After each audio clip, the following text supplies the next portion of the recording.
In today's video, I'll show you how to create a lively, romantic opening where heart-shaped elements rush onto the screen and reveal your video in an energetic and playful way.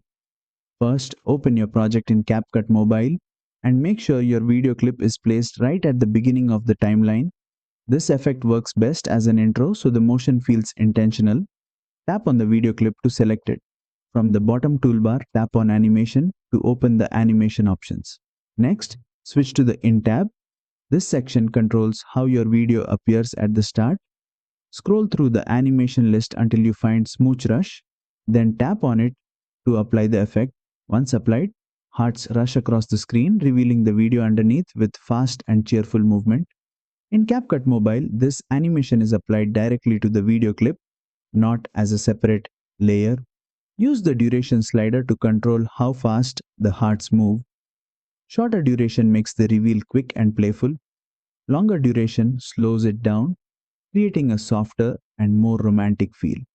Preview the animation and adjust the timing so the heart movement matches the mood of your music or message. And that's it.